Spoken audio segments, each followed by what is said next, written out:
I should have known better, but love makes you do irrational things. It clouds judgment and makes you blind to consequences. I never believed in all that supernatural crap before, but what happened, what I let happen, changed everything. Lupita's eyes were hollow after the miscarriage. Our baby was gone, and so was her living spirit. It had been months since she last left the bathroom. Her sad, vacant eyes were in a constant quest for hope. Watching her spiral was a torture of its kind. Helplessly devastated, I had tried everything. Therapy, medication, time alone, time together, but nothing could pull her back. I couldn't stand seeing the love of my life wither right in front of me, haunted by the loss of a child we both wanted so desperately. So when Greg mentioned an odd, uncomfortable solution, I hopped on it. "You know, Jack, there's this thing," he said hesitantly. "They call it a humanized doll." "A doll?" I deadpanned. "Not just any doll. It'll be like the child you were supposed to have." The solution was ridiculous, but a solution nonetheless. In seconds, the order was booked. I'll never forget the day the package arrived. It was a plain brown box, no label, no return address, just sitting on the doorstep like a malignant tumor. My hands shook as I opened it. Inside, wrapped in tissue paper, was a doll so lifelike it made my breath hitch. It had Lupita's soft brown eyes, my sharp nose, and the hint of a smile that was almost too real. When Lupita saw it, the wall cracked. She cradled the doll like it was flesh and blood, cooing to it. For the first time in weeks, I had seen her smile. My heart swelled with relief. Maybe this would help her heal. Little did I know it was the last moment of peace in our house. The first night I woke to find her in the rocking chair, the doll pressed against her chest. I thought it was a good sign. She was talking to it, humming softly, like any mother would. But as the days wore on, it became clear that this wasn't helping. It was something darker, something unexplainably wrong. Very soon, my wife stopped eating, sleeping, or talking.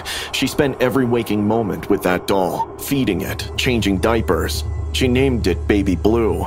I didn't understand why, but I didn't dare ask, too afraid of what she might say. But it wasn't until the night she came at me with a knife that I realized how far gone she was. "Stop it, Peta. This ain't real," I snapped, only to watch her face twist into a monstrous snarl I'd never seen before. The woman who lunged at me wasn't my Lupita. She was Baby Blue's mommy, consumed, body and soul. As I stumbled backward, my eyes flicked to the doll, and I froze. Baby Blue's glassy eyes seemed to shimmer with a dark intelligence, and its tiny mouth curled into a sinister grin. The room felt colder. Was she possessed? That afternoon, I decided to stay home and watch. Everything went smoothly until night fell. It must have been around 1 in the morning, and I had just drifted off to sleep when the fire alarm went off. I jolted awake to find the kitchen filled with smoke. Lupita had left a kettle on the stove and completely forgot about it. He was crying. He has been telling me I'm a bad mother. She cried, clutching Baby Blue to her chest. My blood ran cold. The doll couldn't cry. It was impossible. But she insisted, her voice rising in pitch, growing hysterical. I tried to snap her out of it, yelling that the doll wasn't real, that it was all in her head, but she wouldn't listen. Her face went pale, and she passed out, cradling the doll like it was a real child. I rang the hospital, and help arrived. It might have been 4 in the morning when a strange noise filled the whole house. It was a sound that made my skin crawl, a faint, muffled cry like a baby. My heart pounded in my chest as I listened, holding my breath. It was coming from the nursery. My hands trembled as I pushed open the door, and there, in the dim light, I saw it. The doll was crying. I stared at it, horror-stricken, as the soft wailing sound filled the room. The doll's eyes, Lupita's eyes, glowed red, tiny pinpricks of light in the darkness. A cold sweat broke out on my forehead as I approached it. My heart raced as I picked it up, and the crying stopped abruptly. My hands shook as I examined it, feeling something hard beneath its synthetic skin. I tore it open, the synthetic flesh giving way under my hands, and found a small black device nestled inside. It was a camera. That means we were being watched this whole time? A sickening realization washed over me as I dug deeper. The people who were spying on us had turned Lupita's life into a twisted form of entertainment. I gathered the evidence, the doll and the camera, and contacted the authorities. We filed charges for invasion of privacy, harassment, and emotional distress. The cybercrime department tried to trace the website, but it led to a block. People who use dark web are masters in hiding and staying in the dark. I was warned strictly for choosing to buy items from the illegal front of the internet. We changed house and phone numbers to stay away from further stalkers. Lupita is still undergoing psychiatric counseling to deal with the loss of our child and the trauma caused by that doll. All I have understood is that grief is the love which has nowhere to go, but we shouldn't let it decide our lives. As long as we're alive, we must keep living. Moving forward is the real meaning of life, no matter how many storms try to knock you down. I got a text from some girl late last night. Do not click on this link. It said. It was a shortened YouTube URL. Usually I ignore such messages, but yesterday was a bit rough and I wasn't in the mood to write the novel which I was working on, so I clicked on that link. It redirected me to YouTube where a video about some circus from the 60s in Bombay started playing. Do not forward the video to 2:21 minutes was written in the title. So, of course I did. I shouldn't have done that.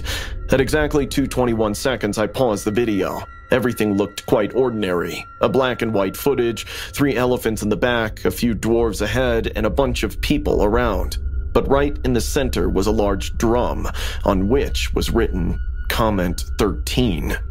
Curiously, I scrolled down to the comment number 13 in that video, which linked to another YouTube video. I've recently started my YouTube channel where I post funny writing advice. The link from that comment took me to my own video, one which I had uploaded 3 days ago. It was an informative video, a rant on the current status of the publishing industry, but right from the start, something was different. It started with a few glitches in the video, and then some random numbers and letters started popping up in it. And then my voice suddenly grew heavier and heavier. And then midway into it, the screen went black. The numbers and letters that were dancing around, they soon converged into a new message. It was my home address. I instinctively shut my laptop and walked out of the room. That was a whole new level of creepy fascination someone could have online. How she got my address, I didn't know. I had no clue as to how she toyed with my video. It should have been impossible. I walked into the kitchen and filled myself a glass of orange juice. When I was back in my room and opened my laptop, I had another message from the same girl. Hope I didn't scare you. It read. I wondered if I should reply or not, but I had a bunch of unanswered questions, so I had to ask. I put my orange juice to my side and started chatting with her. How did you know my address? How did you tweak my video? There was no reply for a few minutes, and then I got an image, a rather explicit image of a rather gorgeous woman with a rather voluptuous body. Long, dark hair, white tank top over yoga pants, shades, screamed the complete Instagram it girl. What do you think about me? She texted next, but I couldn't get my eyes off her image, her top in particular. Not staring at the tatas, but there was a symbol in the center of her top which freaked the daylights out of me. It's a symbol I made for the purposes of my novel. The novel isn't published yet. Hell, it isn't even complete yet. I haven't even shared the draft with anyone at this point. Then how the hell did she know the exact symbol and even got it printed on her top? I lost it. I barely abuse girls, but this time my messages started and ended with swears. I need answers. Tell me the answers. Don't be afraid, babe. It's our little secret. The fuck it is? Did you hack my computer? I'll go to the police. Hack a computer? I barely even know how to work PowerPoint. How do you know my address? How did you get that symbol? I guessed. You guessed? Nostradamus just rolled in his grave. Tell me, who the hell are you and how are you doing this? I just want to be your friend, babe. Stop calling me that. Just answer my questions. I already told you the answer. What? Where? You didn't read the 13th comment on that YouTube video completely, did you? I was pissed off. I didn't even know if it was a girl or some scamster who was trying to blackmail me. I went through the entire process again and landed at that circus video, scrolled down furiously to the 13th comment. The last time I was at it, it just had the YouTube link to my tempered video. This time, there was a text. Don't scroll down to the 20th comment. I wondered how she was doing this. I scrolled down immediately to the 20th comment, which read, "Don't click on this link." I clicked on that link and arrived at my own blog from 7 years ago, on which there was a suggested edit now, which said, "Don't go into the edit logs of this blog." I rushed to the edit logs, just wanting this mystery to end, and it did. In the edit logs, a previous version of that answer existed, which just read this: "Thank you for the delicious orange juice."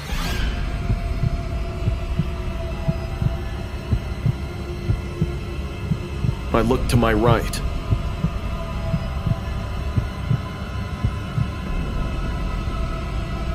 My glass of orange juice was empty, and I had not had a single drop of it.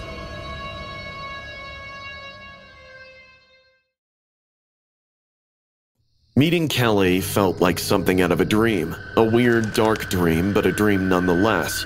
I've never been the type of guy who gets the girl. Hell, I've never even been the type of guy who talks to the girl. My comfort zone has always been behind a computer screen where I could control the conversation, where my awkwardness didn't show, and where I wasn't constantly reminded of how much of a loser I am. I wasn't looking for anything special when I stumbled into the dark web chat room. It was more out of boredom than anything else. But then I met Kelly. She was different from anyone I'd ever talked to. Confident, funny, and actually interested in what I had to say. She didn't just tolerate my nerdy ramblings, she engaged with them, made me feel like I mattered. For someone like me, who's always been a bit of a loner, that meant the world. Kelly wasn't perfect. She had her issues, just like I did. She told me about her struggle with hair loss, a condition that made her feel invisible and unattractive. She said no guy ever looked at her the way she wanted to be looked at. That hit me hard because I know what it felt like to be overlooked, to feel like you don't matter. We bonded over the shared feeling of not fitting in, and before long I found myself falling for her. After weeks of late-night chats, we decided it was time to meet in person. We picked an abandoned children's park out in the middle of nowhere. It seemed perfect, a quiet, out-of-the-way spot where we could finally see each other without any pressure. I was nervous as hell, but I couldn't wait to see her. The park was even creepier than I'd imagined. The sun had just set, leaving everything in that dim, unsettling twilight where nothing feels quite real. I got there early, sat on a bench near an old, rusted swing set, and waited. The place was dead quiet, and with each passing minute, my nerves started to get the best of me. Then, I noticed him. A creepy old man sitting on a bench a little ways off. He was just staring at me. Not a casual glance, but a full-on, unsettling stare. I tried to ignore him, but it wasn't easy. I pulled out my phone and texted Kelly, asking how long she'd be. She replied that she was walking because she couldn't catch a cab. Great, I thought. Just what I needed, to be stuck here alone with this weirdo watching me. I shifted on the bench, trying to act like I wasn't bothered, but I couldn't help it. The old man's stare was drilling into me, and every instinct I had was screaming that something was wrong. Then he stood up and started walking toward me. My heart skipped a beat. I'm not usually paranoid, but this guy was seriously creeping me out. I got up and started walking away, texting Kelly the whole time, telling her about the old man and that I was moving to another spot. She told me to wait a few minutes, that she'd be there soon, but I couldn't wait. I just needed to get away. I spotted a bus stop at the edge of the park, lit by a flickering streetlight. It wasn't much, but it was something. I made my way there, trying to calm myself down.